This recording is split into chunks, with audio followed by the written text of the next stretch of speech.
This episode is brought to you by Zarzar Law. I'm investigative journalist Molly Barrows. For years, I've covered the stories that made headlines in Northwest Florida and all along the Gulf Coast. Murders,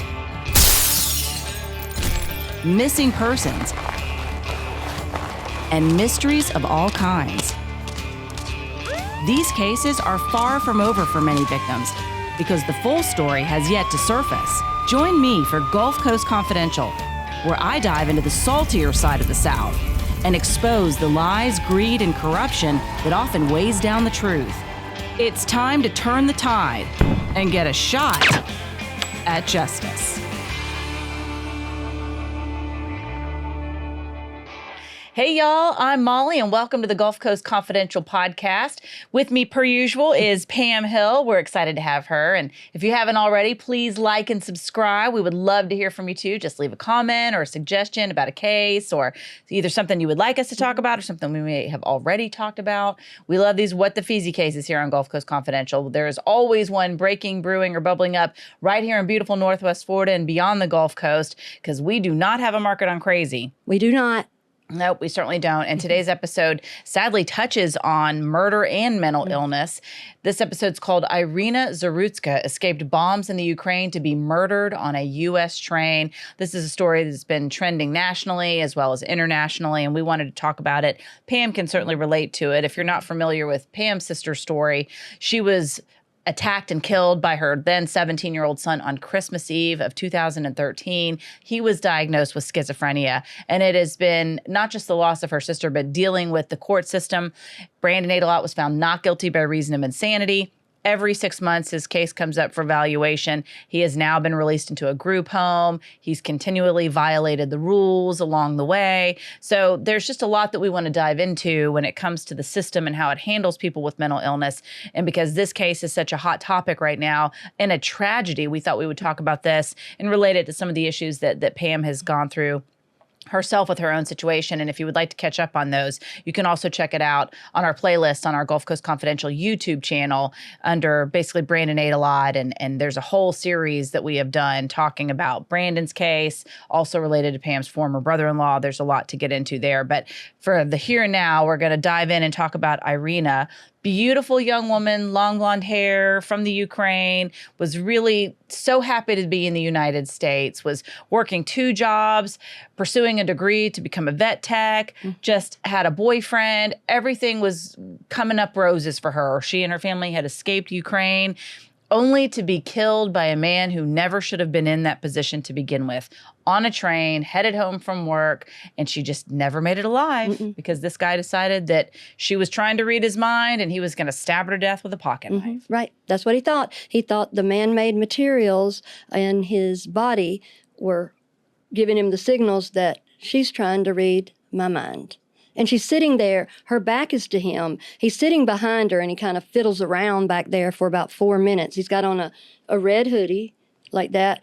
And he just, you see him at a certain point, they close. Seeing the video is something else, and I want us to get into that in just a minute. But seeing the video, they can zoom in on his hands. Decarlos Brown. Right, Decarlos Brown, 34, 35 years old. And he opens up his pocket knife like that. And then he kind of fidgets a little more. Then he stands up, and I hate even doing this gesture. It kind of makes me sick. But he stands up, and he pulls his arm so far back, and he impales it in her throat and neck. And then he does it 3 times. And literally, looking at the picture of her, where she literally at the point, she's like, looking at him. I mean, she's got her earbuds in, texting her boyfriend, I'll be home in a minute, and scrolling. And she's tired. She's just been making pizzas and stuff. She made it to the line cook. And the picture, if you see her where she's cowered down and looking up like that, it does something to me. And then there are 5 other people in that little part of the train there. And I guess we say train. I guess it's like subway or whatever. We don't have that here, but you know what, mass transit. And so he decides, all right, he does that. Then he just walks off, pulls off his red hoodie, and gets ready to get out the door like he never did anything. But there are 1, 2, 3, 4 men there and a woman here. Some of them get up and go. This one gets up and goes. That one gets. Anyway, they all get up. They walk right past her. This dying young woman. Yes, and she's just like this, like a wounded animal on the floor like that, and she didn't expect it at all. So he snuck up behind her. Well, he's sitting behind her the whole time, and so she didn't think anything of it. The cart wasn't that full, so she sat right there. But for them to do that, I think that's one thing that kind of haunts people too, is like, out of 5 people, one of y'all didn't have any kind of magnetism to go and say, let me help you. And I think we were talking about this morning, is that I know I'd probably be the one that gets stabbed in the back again, because my first thing is to go to you. I'll look around to make sure things, but if that was somebody I just saw that, I'd probably be in shock and horror, and they might have been too. But I mean, until a while, she died scared, crying, laying on the floor, alone, cowering from a man that has mental illness. And this isn't the first time that things like that had happened with him. He has been arrested 14 times for felony arrest, had 23 run-ins with the law. He had just served 5 years for some other kind of felonies that he had. And when he got out of that, he attacked his own sister. And then he went a few years with nothing going on. And then in January of this year, I think he had called the police or somewhere where he was saying, I need some help kind of with, I'm not doing well or something like this. The man-made things are telling me stuff. And the police are going, well, that's really not something we can do. It's a medical thing. Well, that made him mad. So he decides, I'm calling 911, not you guys. Calls 911. And so what he's arrested for this last time was misuse of 911. Yes, I'm looking forward to diving more into his history and why he was even allowed to be on that train to begin with. But before we get into that, let's talk a little bit about Iryna, 23 years old, enjoying her time here in the United States, had just moved here. She had escaped literally a war. She and her family, her uncle, like you talked about, had seen a picture of them hunkered down in a bomb shelter. And he was like, this will never do. And he worked hard to get her family over here. They're living in and around Charlotte, North Carolina. She had 2 jobs, worked at a pizza parlor. In fact, you see her, she had just gotten off her job from the pizza parlor. When you see the video of her on this train in Charlotte, she has all her pretty blonde hair tucked up underneath that cap, and she's just so tiny and cute. But let's talk a little bit about what she was doing, how she was making the most of her life here in the United States. Right. Well, she had embraced it. She was fluent in English, and she's still taking classes. She had a degree from over in the Ukraine, and she was an artist. I think that might have been her degree in something like that. And she came over with her mother, her brother, and her sister came over here. So that was nice. And she was just looking forward to everything. She had set up to where she was going to take her driver's license test next month, and that she had saved the money to buy a car. So she's really excited, and she kept telling her uncle, the one that brought him over here, I was so emotional. The one that brought her over here, she said, when I learn how to drive, the first place I'm coming is to see you. So he was all excited about that. And he said, I tried to teach her to drive. Teaching somebody to drive is kind of hard sometimes. Well, especially when you've already been, they're older at that point. When you're younger, you're kind of like maybe more pliable. Right. Your parents are still in their 40s maybe when you're or 30 and 30, whatever, But the uncle had said her boyfriend had done very well at teaching her. So, she's obviously looking forward to a future. They said she went in that pizza job as like a counter help. Now she's a line clerk or line cook, and that everything she just did well at, because they said she loved people, she cared about people, and she wanted all the good things in life. And she, for all intents and purposes, had them until someone decides that she doesn't have them that day. Right. And we talk so much about immigration these days, but here was a young woman who had immigrated over here and was really trying to take advantage of the American dream, working 2 jobs, doing everything she could to make the most of these opportunities. She planned to become a vet tech. Her uncle was describing her as a comforter, as a confidant. Like you talked about, she loved people. And she's the exact type of person that we think of when you say, okay, come to America. Yeah. The Statue of Liberty is like, our arms are open. Mm-hmm. We have opportunity here if you're willing to work hard. And she was like, I am. I'm ready to do that. Yeah, yeah. Didn't expect things to be handed to her, was willing to work for them. Well, and she literally came over here on the premise, and all of them, we are not coming to be a burden.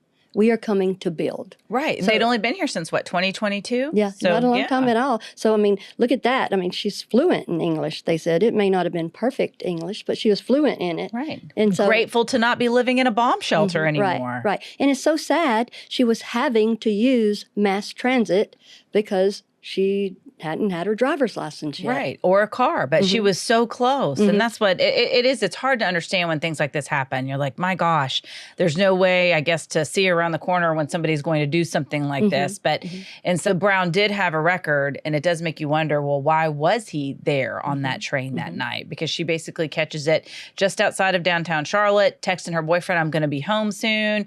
The surveillance video just makes her look that much tinier, small, sitting there. She takes a seat right in front of Brown, and then he decides that he hears voices that are telling him that she's going to kill him. So he stands up and he stabs her in the neck, and it's just awful. I mean, it's just horrific. And like we talked about, nobody stepped up to help her, which is adding to the horror of it all. But there's a lot of questions I think that people have because, aside from the mental illness, he didn't even have a ticket for the train. No. So it's just over and over again, one thing after the other that you're like, well, did anybody do the right thing? If they had, perhaps this never would have happened. Right. It's an epic fail all the way around because when this happened, the mayor made sure she kind of did some cover up stuff too. She did not want this to get out to the national media or the media because this happened on August 22nd of 2025 and we're just now kind of hearing about it. But what she did, she was disingenuous too on these things. It's a lady mayor, her name is Vi Lyles, and she wanted to go there, and what she had done in her own rhetoric and her own narrative was she made it all about the offender and the murderer, and it's like, well, we need to have empathy and sympathy for the people that are homeless and addicted and da-da-da-da-da. And it was significantly different between what compassion and even what mention she had for the victim. And that was not right. So from the very beginning, and then she kind of doubled down and did some more talk later when the press did find out about it. Say people like you are writing about it and going, look at this, because they didn't want the video out either. But now that video's out, and it's really hard to watch, but she had said, thank you to the people that had basically almost, she uses the word almost sort of like, committed to my program here, not showing this. Nobody is on that train but her. On that kind of thought. Well, and what a foolish thing, in my opinion, to say, because that's all but admitting, oh, gosh, I don't want you to see what really happened, and not because it's just so gruesome, which is awful, and that's a good reason not to watch it, but because it's the truth. It's like saying, I don't really want you to know the truth about the situation to me. Right. Well, and they haven't been that forthcoming in all their other stuff either, because they were talking about, and I guess the mayor and that bunch there are talking about like crime is down, blah, blah, blah. Any study can say anything you want. That is not really true. They told me in school when I was taking statistics, they said there's lies, damn lies, and statistics because you can take numbers and, reframe them any way you want. Right. Well, that's what we had there. And so they were making it like this is sort of like a political thing, but this is this girl's life. So that was that with her. And so when the regular press got hold of it and folks like you and social media and all that, this has been like one of the number one trending things on the internet because people are looking at that going, what happened? Because she is, like you said, she does look smaller. She's sitting there with her little feet in her chair. You know how little kids sit or girls sit, pulled up like that, just like a lamb sitting right there. I know. And then, of course, people have really taken a hard look at his past. And he has a lengthy criminal history. Brown's convictions include armed robbery, larceny, breaking and entering. So any number of reasons that people want to say, gosh, our criminal justice system has failed us. And his mother is saying, in some ways, I've been dealing with this for years because my son has been in and out of, mental health clinics, if you will, that he has been in and out of trouble with the law. He's been in and out of my house. In fact, he wasn't living with her at the time, she said, because he was a danger, and he had attacked his sister at some point, and his sister talked about how she had tried to stay in touch with him, and he'd have his good days and his bad days. Mental illness is real. You know that better than anyone. Brandon ate a lot. What he did to Sharon was just a nightmare. He attacked her with a knife brutally. I mean, used several, broke one off in her eye, took his baseball bat and knocked her teeth across the room. Her brain matter was on the ceiling. These are details that are horrific, but they're ones that Pam wants people to know about because it's the very reality of what he did. So he was found not guilty by reason of insanity. No one is saying mental illness can't make you do wrong and terrible and criminal things, but there is the way the law is written to be not guilty in the eyes of the law when clearly he made a decision whether he was hearing voices or not, whether it was drug use that led him to hear those voices or not, whatever the reason is. In this situation with Brown, voices may have told him, gosh, she's going to try to get in your head. You better kill her before she does. He never should have been there. Brandon should not have been there. Sharon tried to get Brandon help, you know? So there is plenty of blame to go around. You can lay it at the feet of the system that doesn't have enough resources, that allows these people to continue to be on the street when they're clearly not safe, they're a danger to themselves, they're a danger to others. There aren't enough resources, but at the same time, you know, we can't allow apathy and a lack of resources to just say, oh, well, sorry for Iryna. Sorry for Sharon ate a lot. It's too bad, you know, because it is very layered and it's very complicated, you know, with Brandon's situation. Sharon and you worked hard to get him into a rehabilitation center because he was showing clear signs of drug use in the weeks and the months leading up to her death.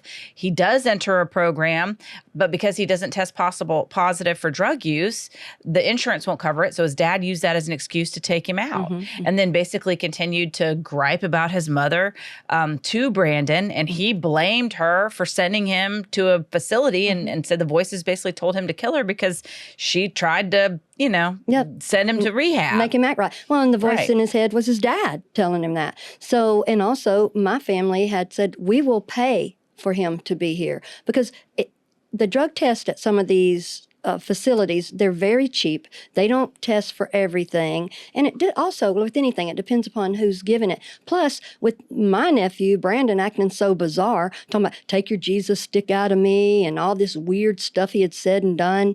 And even if it wasn't drugs, that behavior is not correct. And I really get upset when people paint mental health with the same brush for forensics folks and folks that are struggling every day to deal with even something as simple as anxiety, depression, bipolar, maybe some other things like that, maybe some schizophrenia and stuff like that. But the thing is that most of the folks that are on, like this is say, medicines for those things, they love to discontinue them because the side effects are so untoward. You feel tired, you feel worn out. Men don't like it because of the libido that it suppresses, and people gain weight and it makes them slow and their mouth is dry. It's very unpleasant, but that doesn't mean that you get to come out here. The price of Decarlos Brown's mental illness should not be Iryna. The price of Brandon Adelot's mental illness should not be Sharon. Exactly. And in North Carolina and Charlotte, they are under a lot of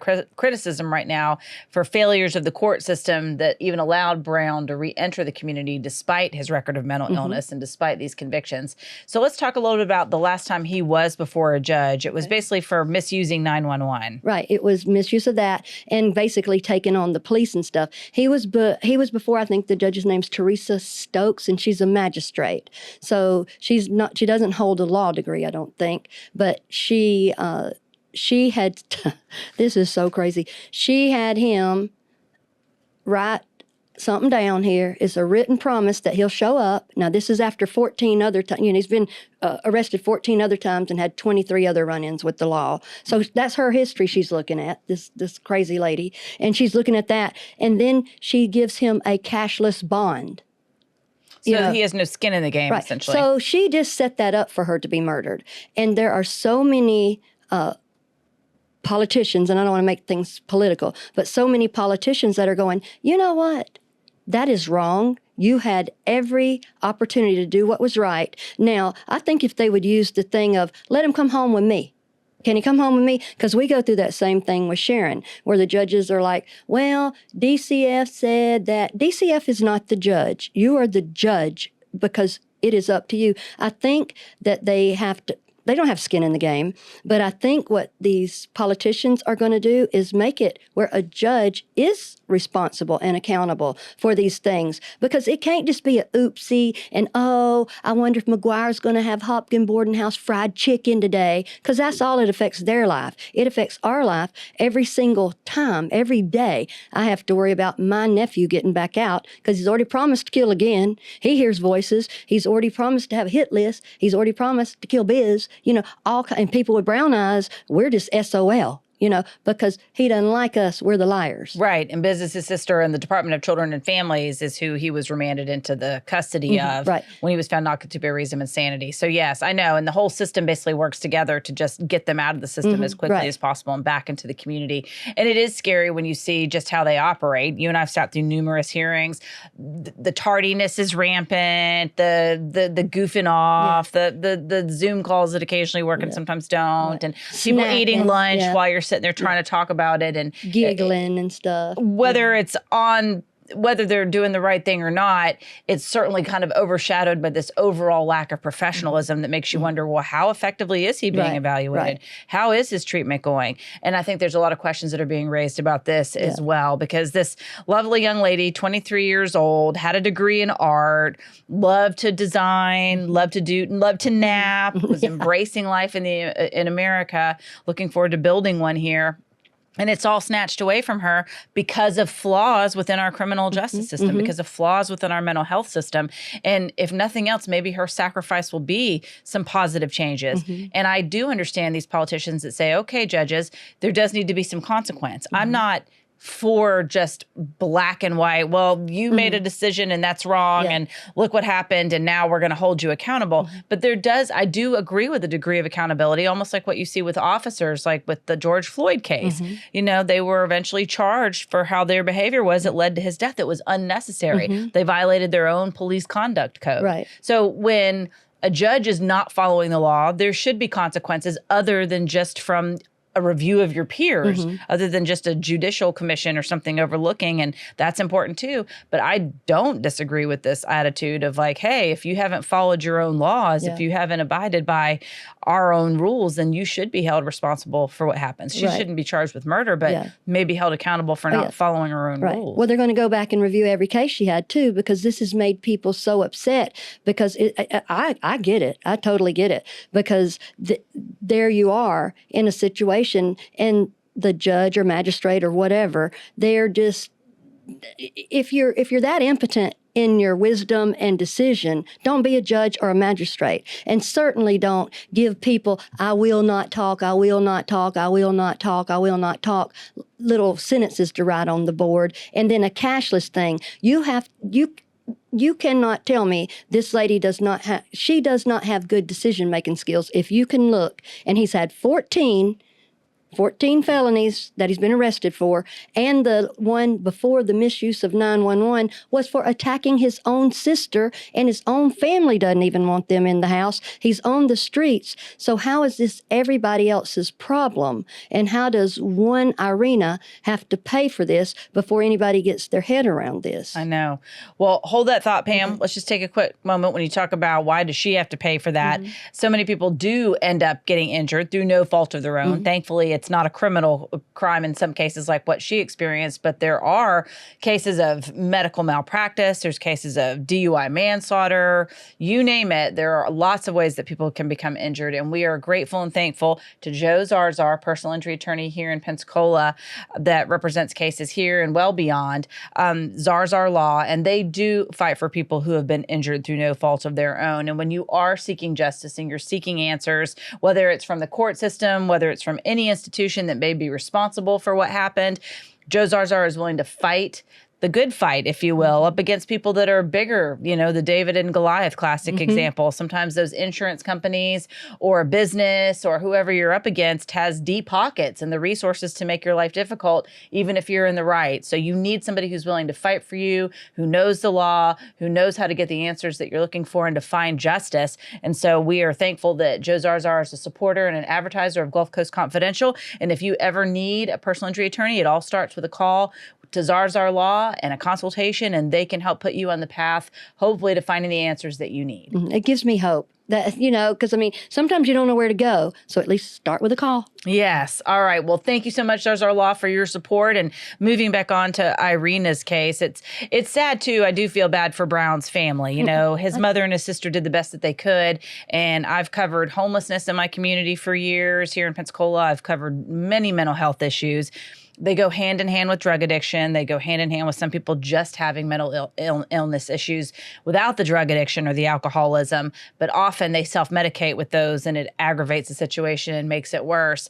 But, they were dealing with the same sort of situations. Families can't deal with it anymore. They can't handle the inconsistency, the stealing from them, the violence. So these people do end up out on the street, and there aren't enough rooms, if you will, at the inn when it comes to mental health facilities. If you don't qualify for certain ways for a room, there are either not enough rooms, maybe some that are available or for people that aren't in your age group, or they're just for certain, there's just a lot of rules and regulations and a lack of resources. Right. Everybody knows it, but we're cutting funding in those areas and they aren't getting boosted up. My response to a situation like this is not send in the troops to be tough on crime. Yeah. My response to this is send in the resources to provide these communities with the opportunities to give these people, get them off the streets, other than jail, other than the emergency rooms, other than just waiting until they do something horrible where they're going to end up in the death, facing the death penalty. And I mean, I'm not going to say I'm be sorry if Brown faces a death penalty. But, at the end of the day, if you're going to say mental illness is the reason that this guy did something, then give people the resources to be able to fight that and prevent it, and I'm not an expert on it. I know there's a lot of people that are a lot smarter than I am who have more knowledge of this. But, more violence isn't going to stop violence. Right.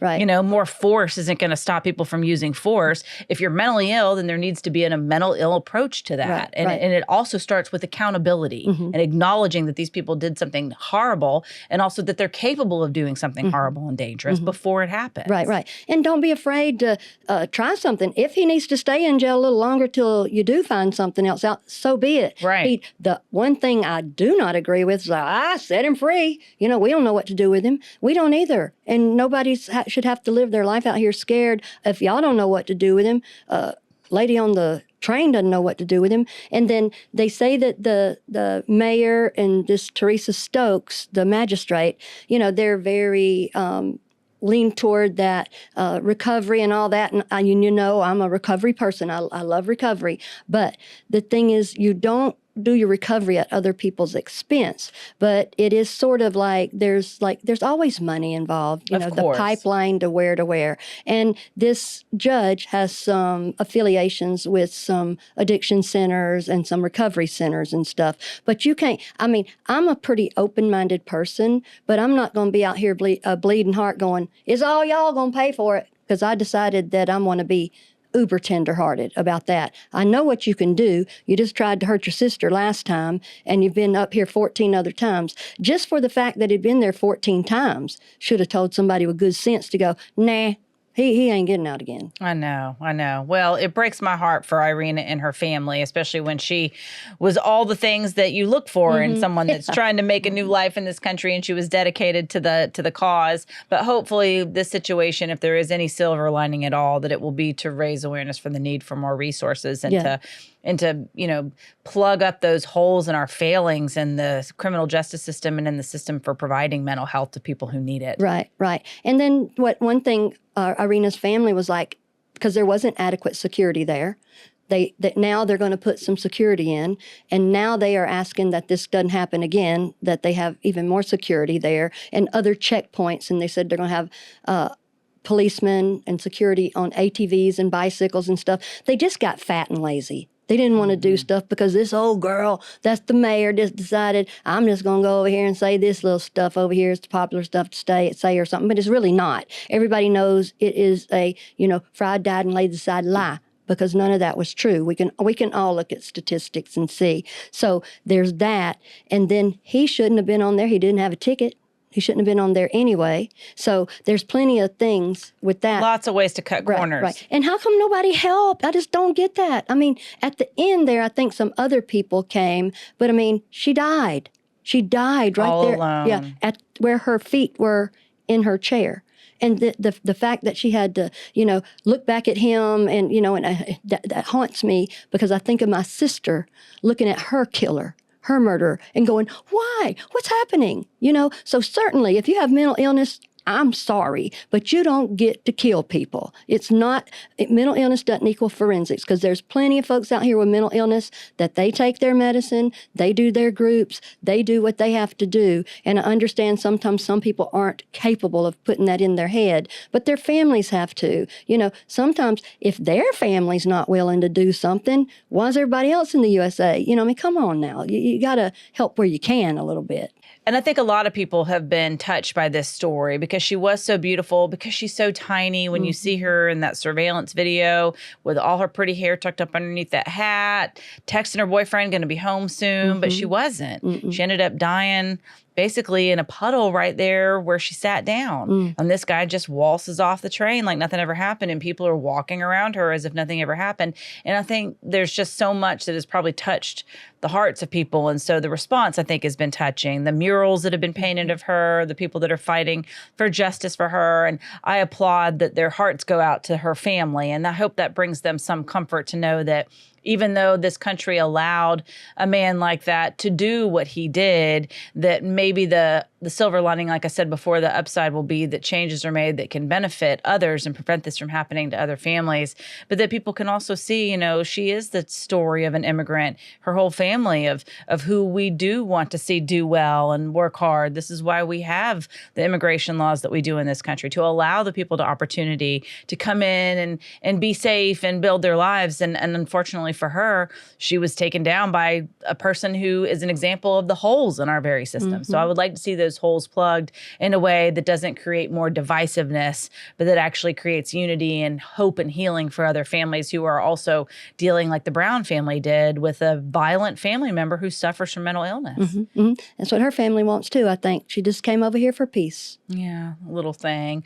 All right. Well, Pam, thank you so much for joining us today. And we appreciate you for joining us as well. Thank you to our listeners and those watching on the Gulf Coast Confidential YouTube channel. That is it for Iryna Zarutska, escaped bombs in the Ukraine to be murdered on a U.S. train. I'm your host, writer, and producer, Molly Barrows, with co-host and researcher Pam Hill. And a big thanks to our director, editor, and production engineer, James Roy. Remember, you can check out more episodes wherever you listen to your favorite podcast, or you can watch on our channel. Just don't forget to like and subscribe, and we'll see you next time.